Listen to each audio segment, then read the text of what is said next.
ನಮಸ್ಕಾರ ವೀಕ್ಷಕರೇ. ಇವತ್ತಿನ ದಿವಸ ನಾನು ತಮಗೆ ಸಂಚಿಕೆಯಲ್ಲಿ life is for adjustment and acceptance ಇದರ ಬಗ್ಗೆ ಹೇಳ್ತಾ ಇದ್ದೀನಿ.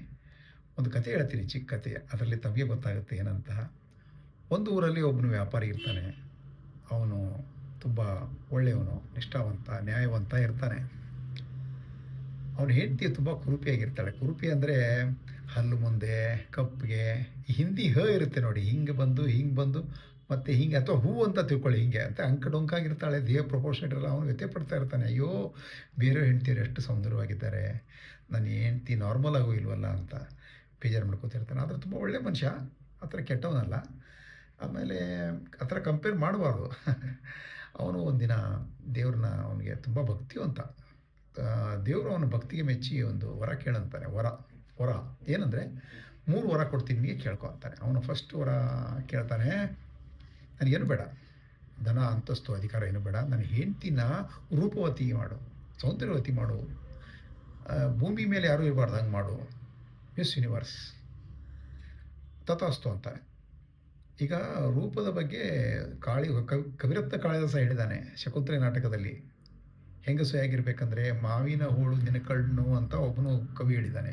ಆ ಮಾವಿನ ಹೋಳು ಕಟ್ ಮಾಡಿದ್ರೆ ಯಾವತ್ತೂ ದೊಡ್ಡ ಕಣ್ಣು, ಸಂಪಿಗೆ ಮೂಗು, ಮತ್ತು ದೊಡ್ಡ ಕೇಶ ಅಂದರೆ ಉದ್ದವಾದ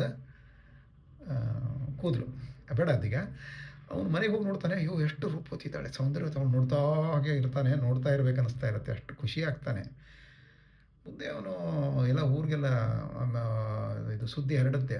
ಒಂದಿನ ಅವ್ರು ರಂಗೋಲಿ ಹಾಕುವಾಗ ರಾಜನಿಗೆ ಗೊತ್ತಾಗಿ ಅವನು ವಾಯುವಿಹಾರಕ್ಕೆ ಹೋಗುವಾಗ ಅವಳನ್ನ ನೋಡಿಬಿಡ್ತಾನೆ. ಬೆಳಗ್ಗೆ ವಾಕಿಂಗ್ ನೋಡ್ಬೇಕಾದ್ರೆ, ಎಷ್ಟು ಸುಂದರವಾಗಿದ್ದಾಳೆ ಅವಳು, ಈ ಥರ ನಮ್ಮ ರಾಣಿಯ ಅಂತಃಪುರದಲ್ಲಿ ಯಾರೂ ಇಲ್ಲ, ಬೇರೆ ರಾಜ್ಯದ ರಾಣಿಯರೂ ಇಲ್ಲ, ಅವಳನ್ನ ಎತ್ತಕೊಂಡು ನಡೀರಿ ಅಂತ ತಮ್ಮ ಸೈನಿಕರಿಗೆ ಹೇಳ್ತಾನೆ. ಇವನು ಹೋಗ್ತಾನೆ, ಅಯ್ಯೋ, ನನ್ನ ಹೆಂಡತಿಯವಳು ಧರ್ಮಪತ್ನಿ, ಅದೇನಿಲ್ಲಪ್ಪ, ಇವನು ತೊಗೊಂಡೋಗಿ ಜೈಲಲ್ಲಿ ಹಾಕ್ರಿ ಅಂತ. ಆವಾಗ ಕರ್ಕೊಂಡು ಒಂದು ರೂಮಲ್ಲಿ ಕೂಡಾಕ್ತಾರೆ. ಯಾವ ಥರ ರಾವಣ ಸೀತೆಯನ್ನು ಒಂದು ಅಶೋಕವನದಲ್ಲಿ ಇಟ್ಟಿರ್ತಾನೆ ಆ ಥರ. ಅವಳು ಅಳ್ತಾ ಇರ್ತಾಳೆ, ಇವನು ಅಳ್ತಾ ಇರ್ತಾನೆ. ಅಷ್ಟರಲ್ಲಿ 2 ದಿನ ಟೈಮ್ ಕೊಡ್ತೀನಿ ಅಂತಾನೆ ರಾಜ. ನಾಡಿದ್ದು 9:30 10 ಗಂಟೆಗೆ ಮುಹೂರ್ತ ಇದೆ, ನಾನೇನು ಮದುವೆ ಆಗಬೇಕು ಅಂತಾನೆ. ಅವಳು ಬೇಡ ಅಂತಂದರೂ ಕೇಳಲ್ಲ.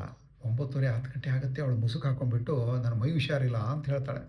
ದಾಸಿಯರೆಲ್ಲ ಬರ್ತಾರೆ, ನಡಿಯಮ್ಮ ಮದುವೆಗೆ ಅಂತ. ನನ್ನ ಮೈ ಹುಷಾರಿಲ್ಲ. ರಾಜನೇ ಬರ್ತಾನೆ ಸ್ವತಃ, ಬಂದುಬಿಟ್ಟು ಆ ಮುಸುಕನ್ನು ಹೀಗೆ ಹೇಳ್ತಾನೆ. ಅಷ್ಟರಲ್ಲಿ ಇವನು ಅದಕ್ಕಿಂತ ಮುಂಚೆ ಒಂದು ಬೇಡ್ಕೊಂಡಿರ್ತಾನೆ ದೇವರಿಗೆ 2ನೇ ವರ, ಏನೋ ಆ ಮುಸುಕಲ್ಲಿ ಅವಳು ಸಿಂಹ ಆಗಲಿ ಅಂತ. ಆ ಮುಸುಕು ರಾಜ ಎಳೆಯೋದ ತಕ್ಷಣ ಹೊಡರ್ಕಂತ ಸಿಂಹ ಅವನ ಮೇಲೆ, ರಾಜನ ಮೇಲೆ ಎಗರ್ಬಿಡುತ್ತೆ. ಅವಾಗ ಅವನು ಓಡೋಗ್ಬಿಡ್ತಾನೆ, ಇದ್ರ ಸಹವಾಸನೆ ಬೇಡಪ್ಪ, ಇದೇನೋ ಮಾಯಾವಿ ಇದೆ, ಸಿಂಹ ಆಗುತ್ತೆ, ಮನುಷ್ಯ ಆಗುತ್ತೆ, ಬೇಡ ಅವನು ಜೈಲಿಂದ ಬಿಟ್ಬಿಡಿಪ್ಪ ಅಂತ ಓಡೋಗ್ಬಿಡ್ತಾನೆ, ಜೀವ ಉಳಿದ್ರೆ ಸಾಕು ಅಂತ.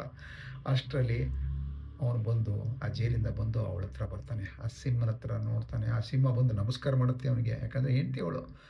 ಅವನ ಹತ್ರ ಕೊಡುತ್ತೆ ಪ್ರೀತಿಯಿಂದ. ಆದರೆ ಏನು ಮಾಡೋದು, ಅದು ಸಿಂಹ, ಇವನು ಮನುಷ್ಯ, ಹೇಗೆ ಜೀವನ ಮಾಡೋದು? ಅಷ್ಟರಲ್ಲಿ ಅವನು ದೇವ್ರನ್ನ ನೆನೆಸ್ಕೊಂಡು, ದೇವರೇ, ಅವಳು ಮೊದಲು ಹೇಗಿದ್ದು ಹಾಗೆ ಆಗಲಿ ಅಂತ ಬೇಡ್ಕೊತಾನೆ. ಅವಾಗ ದೇವರು ತಥಾಸ್ತು ಅಂತಾನೆ. 3 ವರ ಮುಗೀತು ಅಲ್ಲಿಗೆ. ಮೊದಲಿನ ಥರ ಇರ್ತಾಳೆ. ಮೊದಲಿನ ಥರ ಆದಮೇಲೆ ಅವಳ ಜೊತೆಗೆ ಸಂಸಾರ ಮಾಡ್ತಾನೆ. ಯಾಕಂದರೆ ನೀನೇ ಯಾಕಂದರೆ ಅವಳು ಒಳ್ಳೆ ಗುಣವಂತೆ, ಒಳ್ಳೆಯವಳಿರ್ತಾಳೆ. ಇವನು ಕಾಯಿಲೆ ಬಂದಾಗ ಸಹಾಯ ಮಾಡ್ತಿರ್ತಾಳೆ, ಪತಿವ್ರತೆ ಇರ್ತಾಳೆ. ಅಯ್ಯೋ, ಹೆಣ್ಣಿಗೆ ರೂಪ ಸೌಂದರ್ಯ ಮಹತ್ವದಲ್ಲ, ಗುಣ ಮಹತ್ವದ್ದು. ಆಮೇಲೆ ಬೇರೆಯವ್ರ ಜೊತೆಗೆ ಕಂಪೇರ್ ಮಾಡಬಾರ್ದು. ಯಾವುದೇ ಆಗಲಿ, ಒಂದು ಮನೆ, ಆಸ್ತಿ, ಅಂತಸ್ತು, ಅಧಿಕಾರ, ಅಥವಾ ತನ್ನ ಕುಟುಂಬದ ಜೊತೆಗೆ ತಾವು ಚೆನ್ನಾಗಿದ್ದು, ಅದಕ್ಕೆ marriage is were taken in heaven. ಮೊದಲೇ ಡಿಸೈಡ್ ಆಗಿರುತ್ತೆ ಯಾರಿಗೆ ಹೆಂಡತಿ, ಗಂಡ, ಮಕ್ಕಳು ಯಾರು ಅಂತ. ಅದಕ್ಕೆ one should accept the gift of the god. ತಮ್ಮ ಜೀವನವನ್ನು ಸಂತೋಷವಾಗಿ ಕಳಿಬೇಕು, ಇರೋದ್ರಲ್ಲೇ ಸಂತೋಷವಾಗಿರ್ಬೇಕಂತ ಹೇಳಿ, ಬೇರೆಯವ್ರದ್ದು ಆಸೆ ಪಡಬಾರ್ದು ಅಂಥೇಳಿ ನಾನು ಮಾತು ಮುಗಿಸ್ತಾ ಇದ್ದೀನಿ.